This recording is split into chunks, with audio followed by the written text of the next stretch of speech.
The UN Security Council this week held an open debate on maintaining international peace and security. It comes as the organization prepares to mark its 70th anniversary.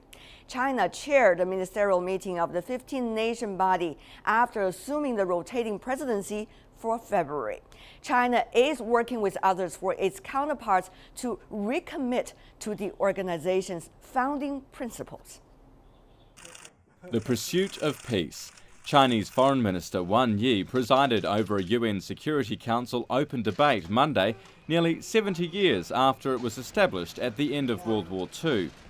He called on members to recommit to the UN's founding principles. Reflect on history, reaffirm the strong commitment to the purposes and the principles of the Charter of the United Nations. The Charter affirms the strong determination of the international community to prevent war and maintain lasting peace. China initiated the debate and was keen to espouse its views on how international conflicts ought to be dealt with. Wang Yi encouraged council members to uphold peace and prevent conflict, abandon the mindset of confrontation, and to work with each other with a win-win, not zero-sum approach. UN Secretary-General Ban Ki-moon thanked China for successfully convening the debate. I thank the People's Republic of China for organizing today's discussion on reaffirming commitment to the Charter in this year, in which the United Nations marks 70 years since its founding. The 70th anniversary of the United Nations finds an organization with a major achievement to its credit, multiple crises on its agenda. Those challenges include the crisis in Syria, Iran's nuclear ambitions, war in Ukraine, and global terrorism. In many of those cases, the 5 most powerful Security Council members failed to reach consensus on a meaningful UN-led solution. In the elusive hunt for global dominance, there is the use of such unsavory methods, such as mass pressure on sovereign states, attempts to impose upon them one's own decisions and standards in the political, economic, and ideological fields. For those not wishing to play ball, there are various methods, including regime change. 70 years after the founding of the UN and victory against fascism in the Second World War, the body tasked with keeping the world safe from conflict clearly has some work to do. So, should the UN's processes be reformed? And what role will China play in helping the UN resolve future conflicts? Well, to answer those important questions, we're joined in the studio by Mr. Ran Zongze, who is Vice President of China Institute of International Studies here in Beijing. Meanwhile, in London, we have Mr. Alexander Nekrasov. He is the former Kremlin and government advisor from Russia. And at the same time, we're expecting an American scholar joining us in a few moments. Let me throw this question to you first, Mr. Ran. Minister Wang Yi made this very important speech when he was hosting this big debate at the Security Council about the role of the UN for the future. Some say the principles that he illustrated then just reaffirm what China has been saying over the past 6 or even 7 decades. Others say, well, there's actually a lot of readings that can be done out of the things that he had been saying. What is your opinion? Yeah, surely. In my point of view, I follow your second observation. I think it is absolutely important speech. In the same time, there are some nuanced observations from his speech. Of course, 2 parts. Basically, the first part of to reaffirm the principles, non-standing principles of the United Nations, UN Charter, and of course China's views about it. The second part of his speech, to map out the future. What will be the future world order, new international relations we are going to like to see. So he spent quite a amount of his speech in talking about this part. This part, basically, he focused on the new type of international relations. This is a nuanced narrative, and just came out from Xi Jinping, President of China. Well, may I just follow up a little bit, because we could not expect all our viewers to have watched specifically that very long debate at the UN Security Council. If you can, 1 sentence or 2, exactly what kind of future is China's foreign minister describing at the UN Security Council debate? No, of course.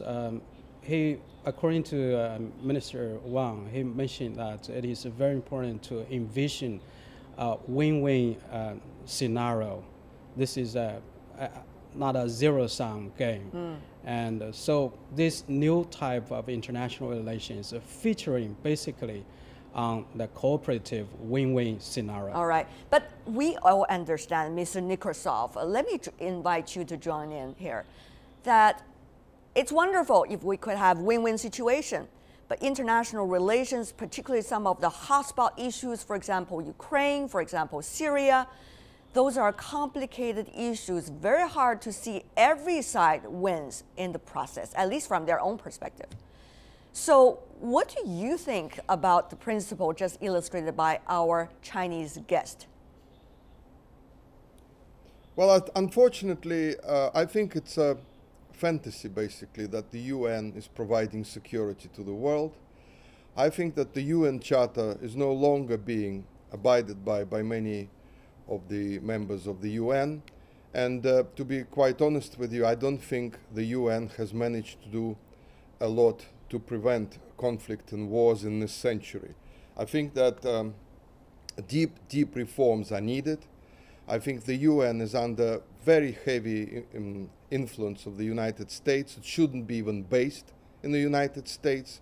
The United States is paying a quarter of its budget, so automatically the UN is dependent on the United States. It has to change. The format has changed. Right. The 70 years past the war, the big war, the last big war, have proven that the mechanism doesn't work anymore. And you yourself mentioned Ukraine, for example, where America and NATO are pushing for basically World War III.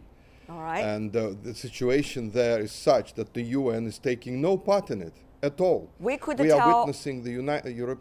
We could tell very clearly, Mr. Nekrasov, from your answer that Washington and Moscow are not on good terms, at least for now. Let me bring you back, Mr. Ran. Mr. Nekrasov, no matter where he's standing, raised a very important issue. That is, what about the relevancy of the United Nations, which is the international mechanism after the Second World War for 7 decades already?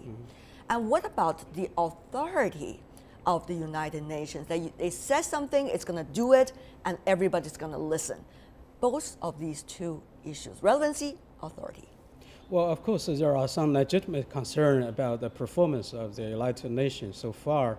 The reflections has been very mixed, particularly during the Cold War, after the World War II, because the world has been divided very sharply between two superpowers, Soviet Union at that time and the United States on the other hand. So this makes the UN a kind of dysfunctional because each side will veto the other's resolution.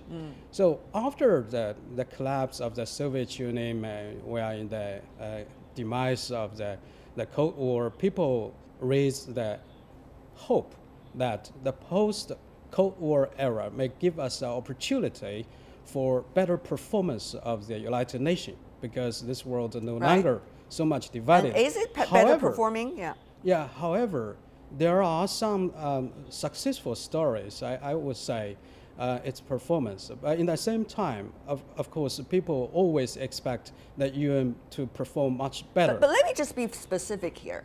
Mr. Nekrasov earlier raised at least the Russian perspective about the role of the United States inside the Security Council. Of course, maybe in Washington people have different views about that. But what about China? As a member of the P5 and as a rising power, as a country whose foreign policy and views on international relations are extremely attentively listened these days. You raise a very important question. Actually, when we are critical about the United Nations performance, the point is that the United States, for example, and other countries, they can bypass the United Nations Security Council to launch a kind of a so-called humanitarian intervention on some of the occasions, but they fail to get the approval. So these, on the other hand, to demonstrate the United Nations Security Council legitimacy is still very important.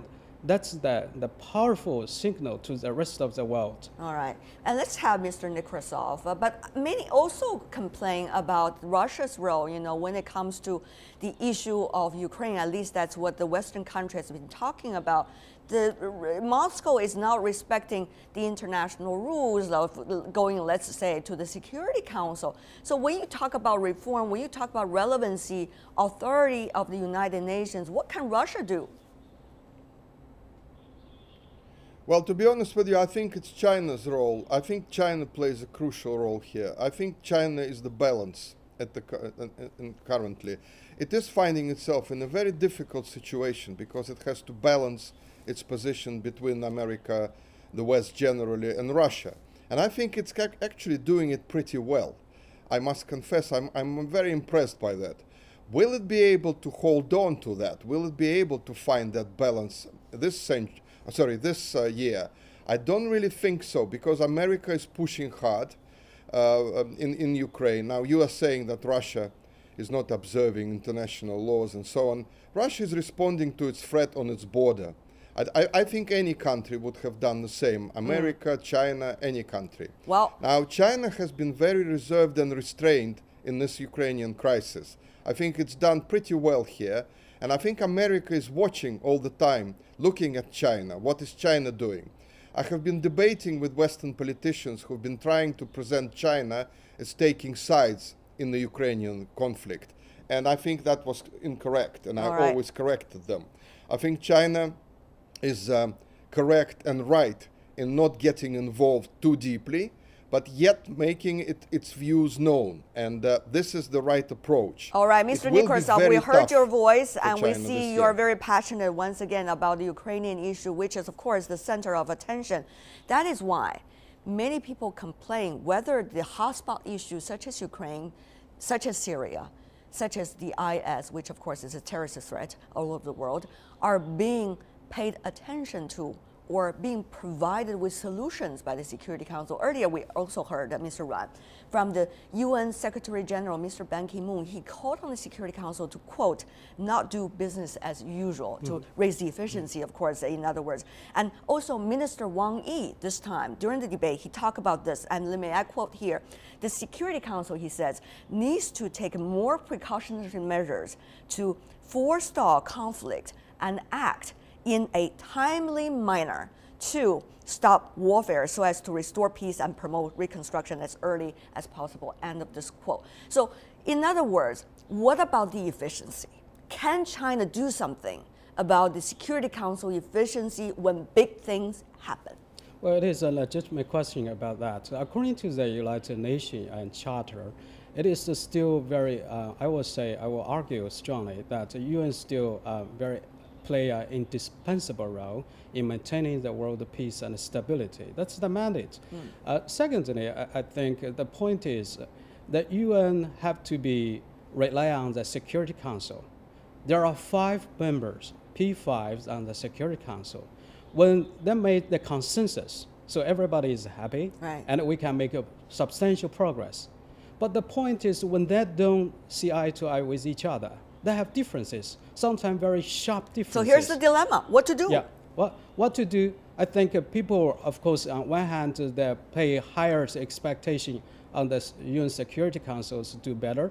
And in the same time, I think the countries, lucky to a lot, are still largely defined by the zero-sum game, because they thought my gain is your loss, or vice versa like that. So what Wang Yi has done during his speech in the United Nations Security Council, he laid out the vision for the future, that we should try to create a kind of a win-win scenario. That's, of course, is the key word, but here's the thing.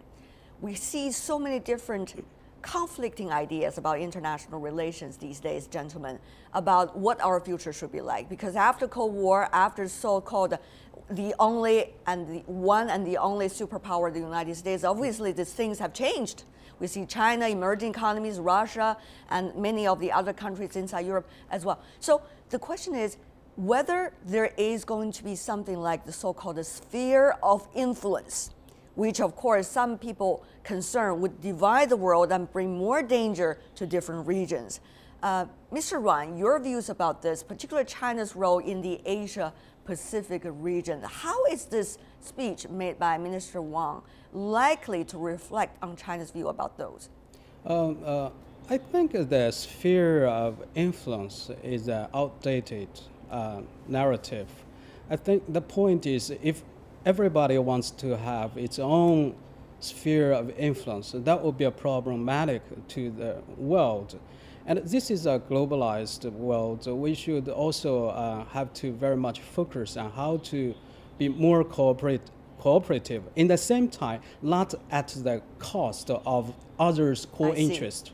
Well, that is a very delicate balance to make. Mr. Nekrasov, the same question to you. Some say Russia is worried about the Western European countries expanding its sphere of influence into territories where Russia used to work very closely with. And others are saying Russia is also expanding its sphere of influence by saying reflected in the Ukraine issue. So what do you think about this issue, and how do you think the world should handle that, given the hotspot issue we've seen over the past few years? Go ahead, sir. I think personally that this year, I think, will be a defining year. Either the United Nations will keep its role, and it will be influencing events across the world, and especially in conflict areas, or we will see a disintegration of the world into blocks and groups of interests. Because if you consider, for example, that in the Middle East, there was a definite division in the Security Council with China and Russia uniting there on Syria, and the West basically pushing for a war. And also in Ukraine as well, we see a definite division where groups of interest, blocks and political and military are now taking over. And United Nations has not been seen at all doing anything in Ukraine, which is, I think, the most important conflict now on all the planet, because we are looking at the possibility of a World War III in Europe again. So where's the United Nations? Nowhere. If it continues in this way, we will see the division of the world into blocks again, like during the Cold War, and the United Nations overshadowed by these groups. All right, we heard your voice. Of course, we also invited another American scholar to join us, but due to certain reasons, we would not manage to get across to him. But for now, we would like to thank the three of you, the two of you, should I say, to join us, because this is an important topic and everybody should have their own view. Mr. Ruan Zongze from Beijing, and also Mr. Alexander Nekrasov, originally from Russia and joining us from London. Thank you so much, gentlemen, for being with us.